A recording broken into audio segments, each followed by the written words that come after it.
What's up, y'all? I'm Gabe, and this is everything I watched this month, August edition. And first up, I watched Let's Go to Prison. And I initially watched this movie because I saw a clip of it on TikTok where it seemed super interesting because it seemed like that Prison Break TV show style where some genius goes into prison for some other goal, but it just didn't turn out like that at all. That movie just had so many problems that could have easily been fixed, and if they were fixed would have made it so much better, but it just decided not to, I think just to rush it out. The first problem arises because of that clip that I saw. In the first 10 minutes of the movie, John is made out to be completely stupid, getting arrested hundreds of times until like 27 years old. Then, he's somehow able to tell that the people he sold drugs to were cops just to get arrested? That just makes no sense. How would he have gotten arrested all those other times? I wish this movie focused more on how smart he is and how he's acting dumb to get revenge on the judge. At least that would have made it more interesting, because my next big issue is the revenge plot seems so unmotivated, and the antagonist in the judge is so, irrelevant to the story. The judge could have been replaced by anybody in the movie, wouldn't have changed at all. On top of that, the most of the comedy just comes from don't drop the soap jokes, which gets repetitive after the second time.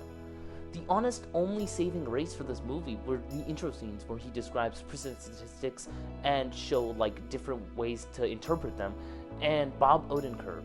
But then everything else about this movie just feels lackluster, and that this movie just didn't fully commit to one direction that it was trying to take, and try many different aspects all at once, but could never really get going off the ground. Next up, I watched the TV show Warrior, and this show was just fantastic overall. I have a much more in-depth video in the description if you guys want to check that out, reviewing all 3 seasons in, I think, 12 minutes. But basically, to sum it up in a quick few words, this show has what I think are the best fight scenes that I've seen since a movie like The Raid 2. On top of that, they still somehow manage to consistently up the stakes with each season while still properly developing the atmosphere, the characters, and their relationship with each other. I initially started watching this show because I was like, oh, I love martial arts, I can't wait to see these fight scenes. But then honestly, the story had me gripped and entertained even after watching all those fight scenes. On top of that, because this show takes place during the San Francisco Chinatown Tong Wars in the 1800s, it makes it much more interesting because they don't have guns that they can just shoot everyone. I mean, some do, but most of these fights take place with hatchets, knives, swords, whatever, even the environment. And a lot of shows, especially martial arts shows, fail to at least recognize their environment when they're fighting. On top of that, a lot of the characters get such great relationships and development that I can't wait to see them in the next episodes. When this show, season 3, was airing, they had me on such a cliffhanger because I just wanted to see more and more. And I think season 4 is going to be the best season that's come out so far, based on all the different questions that have been posed from the prior 3 seasons. Next up, I watched Hijack, and once again, this will also be in the description if you guys want to see a more in-depth review about this. But some more quick thoughts is, I really like the way this show mimicked a 7-hour flight into 7 different episodes of a TV show, because a lot of problems that TV shows consistently have is, especially when dealing with the hijacking, is they don't make it realistic. I think one of the best things they do in this movie to make it realistic is Idris Elba, our main guy, actually has contact with the ground, which leads to another whole different subplot of the Prime Minister and their associates or whatever trying to figure out what's going to be the best for them and how to solve this actual problem without getting the plane crashed. On top of that, the different motivations that each character has and the twists and turns that each character goes through continually adds cliffhangers for the next few episodes and makes it gripping and entertaining to watch. I even really like the subplot with him and his wife because they were divorced. A lot of shows that would include some type of marriage would just have the wife automatically believe what he's saying. And so if Idris would say to his loving wife, hey, I've been kidnapped, she would be like, oh my god, quick, let's call the cops. But because they were divorced, it makes it seem like Idris Elba is just doing another thing because he wants to go see her because he doesn't like the new guy that she's dating. It just adds a whole nother layer of depth to those characters that normally you wouldn't see from this type of TV show. Next up, I watched No Hard Feelings, and with this movie, the main thing that I enjoyed from it was that sort of dry, awkward humor between the 2 main leads. But one problem was that I never really laughed harder than a few chuckles, so nothing truly landed for me. In terms of the different comedic aspects, the jokes that landed the best were the ones where there was awkward tension in between those two main leads. Usually when a director lets a joke simmer and breathe, that's when it's the funniest, rather than continuously pushing more and more jokes every few seconds. Unfortunately though, a lot of this movie was extremely predictable. Because of this, I was just sitting bored throughout the movie until I laughed at those few jokes that were sprinkled throughout. Honestly, a standout performance for me was Ebon and Andrew. In the short screen time that Ebon had, or as I know him, Cuz from The Bear, he was super funny and super charismatic. Along with that, Andrew did a fantastic job at portraying that sheltered, socially awkward kid who had some major helicopter parents. His blissful ignorance of the real world pairs beautifully with Jennifer Lawrence's real-world beat-down personality, which makes this movie just a fun watch overall. Next up, I watched Demolition, and this was a very interesting movie to me because of how it dealt with happiness, grief, and the idea of being true to yourself. I mainly watched this movie because Jake Gyllenhaal is currently my favorite actor, and with some great projects like Nightcrawler, Prisoners, and a bunch more, I had to choose this and so I can watch all of his IMDb. But it's just another performance demonstrating Gyllenhaal's amazing acting ability, and why he deserves more praise and awards. In this film, I really enjoyed the use of narration throughout the film. A lot of movies struggle when doing narration because they're usually narrating what's happening on screen, making it redundant. But the way Gyllenhaal uses the writing of a letter to a massive corporation as his means to narrate the film helps accentuate the plot and helps us as the audience to better understand the story itself. It's also great because it's not overused and helps provide insights into his thoughts and feelings throughout the story. Also, the child actor in this movie does a fantastic job bouncing off of Gyllenhaal's character, making their bond and chemistry feel real throughout. Now, this movie will not be for everybody because it does drag on at some points, and the format of the story isn't told clearly, and it won't vibe with everyone. But I ask that y'all at least try and check it out because it is 100% worth the watch.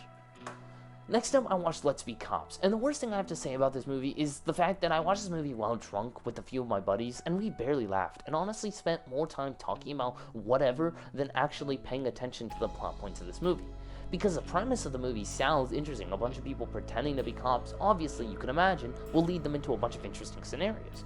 But nothing really funny comes of it, except for maybe 2 or 3 specific scenarios that come to mind. Normally, I would also dive deep into the plot and other stuff, giving a few pros and cons, but the plot is just unmemorable at all. It's meant to be a comedy, and when nothing really lands on top of a comedy, you're not really going to pay attention to the plot and character development and that all type of stuff. Next up, I watched Corner Office, and immediately when I started watching this, I was expecting a lot considering the show looked extremely similar to the Severance TV show, and that show was amazing. But I was unfortunately disappointed. Firstly, the way this show was written and directed was beautiful. I didn't know that this story was based on a book, but you can clearly tell that the director's intention for this movie was to make it flow like a comic book, or like a book, kind of like the Scott Pilgrim vs. the World movie.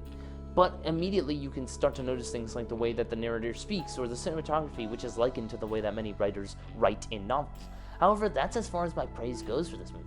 A lot of this movie feels just like a waste of time, especially with the ending. The ending makes it as if nothing changed. John Hamm starts his job and works for a couple weeks, and then the movie ends.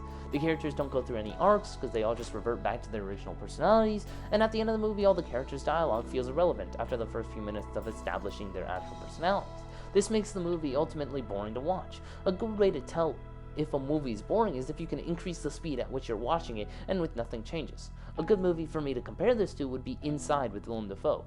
Both of these movies I easily watched in 2 times speed because nothing of substance was happening and there was barely any dialogue between them. Next up, I watched Painkiller, and I've already made a more in-depth review about this series alone, which will be linked in the description, but just some few quick thoughts about it is I just think this is a great piece of media in highlighting drug abuse. The way this show is able to demonstrate that sad nature of drug abuse and the craziness of addiction convincingly is phenomenal. Not only that, I think this show excels in its storytelling. It's a good way at retelling the story from an outsider perspective in our US attorney named Edie. And this show does a great job at emphasizing the effects that drugs cause. My dad always told me that the silent killer of the United States was drugs because nobody ever paid attention to it. And this show sheds light on that epidemic and why it got so much popularity and what happened that led it to skip through certain checkpoints that needed to be made to make sure that this was safe for the public. Also, the way that this show focuses more on mirroring reality, I'm glad it takes the time to depict how sucky the real world is. It's not all rainbows and sunshines. On top of that, the show is only 6 hours long, so it's a very bingeable watch, and the entire time that you're watching it, you're going to be gripped and entertained just wanting to see more. Next up, I watched Elemental, and now this movie isn't bad by any means. In fact, it's actually really good. On top of that, the animation is fantastic. But the problem that I have with this movie is the plot of it is just something we've all seen a billion times. It's just a movie that tries to shine light on some issues like racism, xenophobia, and following your dream, but it follows those same exact types of tropes that you would see in those movies. The two main characters first meet, they don't like each other, they start talking, turns out they actually have crushes on each other, they start talking more and more, through some bonding time. Both families are racist towards each other, yada yada, one is slightly less, they get into an argument, and they end up together, fall happily ever after.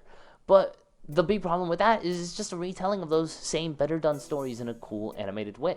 The movie also tries to add a little bit of commentary on the immigration aspects where natural born citizens of a country are xenophobic towards the others, but the story this movie feels like it's trying to tell splits off into those three categories: racism, xenophobia, and following your dream aspect, which helps drag down the movie. Rather than focusing solely on one issue and tackling that well, its resources are split, making it a worse story overall. So this movie doesn't do anything to change or improve upon those issues, and the commentary that it adds is just the same thing we've heard many times, making this movie a fun watch, but with little to no substance. Next up, I watched Average Joe, and once again, I have another video linked in the description if you want a more in-depth review of this TV show. But the big problem that this show suffers from is the character and the relationships between each other don't really sit that well with me. The best thing in the show is with Leon and Kathy, because the relationship and the way they play off each other is extremely well and feels genuine. But with someone like Angie and Joe, I just never really felt like they truly loved one another. On top of that, the siege at the very end of the TV show where they start going to fight Nikolaj is just so boring and stupid, because they're supposed to be Russian-trained mafia killers, and yet basically some random family is able to outpower them. Along with that, there were some flashbacks that were just completely irrelevant to the story, which were there just to pad time for this show, and it never really felt useful. And along with that, there's many other scenes that just add time. This show could have easily been cut down 5 or 10 minutes, and honestly, nothing would have even changed. Next up, I watched End of Watch, and this movie does a fantastic job at depicting the realism and reality of what it looks like to be a cop. Not only that, but it does an excellent job at portraying the relationship and friends between fellow cop brothers and sisters. For only a $7 million budgeted movie, the director did a fantastic job at mixing in that sort of found footage vibe with the shaky cam effect, along with Gyllenhaal's movie project, to catch many different angles and edit them to tell a story seamlessly. On top of that, the family dynamics and relationship and chemistry shown, especially between the two main characters, is perfect in providing that witty banter and that joking nature whilst that these people go through on their daily lives, while still being able to get their job done really effectively. Literally the only critiques that I have with this movie are that some of the other cop side characters don't feel developed enough because of how much screen time is spent on our two main protagonists, and that the final scene was great, but it was a bit too long because in reality they both should have died like 10 minutes before the actual ending of the movie. Next up, I watched The Terminal and Finch, both starring Tom Hanks. And both of these movies are heartwarming stories with Tom Hanks in the center, and they're both great movies to put on when you want to relax, enjoy yourself, and not necessarily think too hard. Now, I chose to watch The Terminal because I have heard of a story where some dude was actually stuck in an airport for 18 years, and that plot sounded interesting, especially in a movie form, and that's essentially what this movie does. It's the shortened version of that story. The characters are likable, the villain does an excellent job, and the way Tom Hanks slowly starts learning English and other different ways to circumvent getting arrested is fun to watch. The movie kind of reminded me of Mr. Bean in a way, where he barely speaks English and he has to figure out the formalities of US culture. The problem, however, with this movie is that there's a lot of dead airtime in the movie and a lot of redundant moments, which makes it feel boring and repetitive. I also wish that the girl Tom Hanks fancies wasn't so annoying. She felt like a drug addict to me, except instead of being addicted to drugs, she was addicted to having sex with another man who doesn't even love her. And with Finch, instead of having a Mr. Bean-like character figure out English and to circumvent getting arrested and stuff like that, it focuses on Tom Hanks teaching a robot on how to live in this post-apocalyptic world and how to make decisions to help him and his dog. Furthermore, seeing the way the robot slowly learns is very entertaining to watch. I think the biggest problem with this movie is that many of the problems that Jeff and Tom Hanks run into are dissipated as quickly as they're introduced, meaning the movie rarely has any stakes riding along towards their San Francisco destination. Unfortunately, this movie feels like a combination of multiple films that doesn't do anything special to distinguish itself from those better movies. But even with those many problems these movies suffer from, I think they're worthwhile watches nonetheless, because they're very heartwarming stories and something 100% worth watching because, it's got Tom Hanks in it. Next up, I watched Bandit, and with all honesty, I thought this movie just kind of sucked. The big problem with this movie is that there's just so many better bank robbery movies than this one that all either do something to actually distinguish themselves or just tell a better story overall. The robberies themselves are never actually exciting, and they're told so fast. For example, this movie would probably see over 20 banks get robbed, with the average time on screen of them probably being at 30 seconds each, and each time they're robbed just with a simple disguise only to steal around 20k. There's nothing innovative about the robbery process, because it's just a simple disguise, and it's just a solo dude robbing the easiest bank of his life with no security systems, and he doesn't even steal a lot, making it completely uninteresting overall. Character relationships are also something we've all seen before, making all the characters one-dimensional and boring. This movie is also way too long at 2 hours, with a lot of bogged down scenes that are just irrelevant in telling a great story. For example, we don't need like 10 minutes worth of scenes to show him flying, to show how much he flies because he's constantly robbing banks in different states, to show that he got on the frequent flyers program. Stuff like that is just completely useless. Next up, I finally got to watch Asteroid City, and this movie was very weird. Unfortunately, it's not gonna be for everyone. And in all honesty, I didn't even enjoy it all that much. What I really enjoyed about this movie was the aesthetic and seamless transition between the scenes taking place in Asteroid City itself and the writing of the scenes in movies themselves. I also really enjoyed Bryan Cranston's narration aspect.